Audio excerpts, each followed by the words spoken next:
પૃથ્વી ઉપર તારા બાપને મદદ કર. એ ભગવાન ભોળિયો નાથ એમ કેતો હોય જ્યારે દીકરાનો જન્મ થવાનો હોય ત્યારે કે તું જા પૃથ્વી ઉપર તારા બાપને મદદ કર. અને સાહેબ જ્યારે દીકરીનો જન્મ આ પૃથ્વી ઉપર થવાનો હોય ને ત્યારે પરમ કૃપાળુ પરમાત્મા ઈશ્વર દયાળુ નાથ એ દીકરીને એમ કહેતો હોય કે બેટા તું જા પૃથ્વી ઉપર તારા બાપને હું મદદ કરીશ. સાક્ષાત ઈશ્વર જેને મદદ કરવા માટે તૈયાર થતો હોય સાહેબ એ કેવું અદ્ભુત પાત્ર હોય.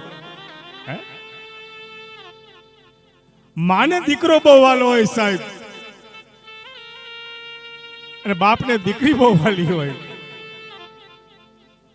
દીકરી એમ કહેવાય કે નાનકડી હોય, કાલું કાલું બોલતી હોય, ઘરમાં એમ કહેવાય કે સૌનું પ્રિય પાત્ર હોય ને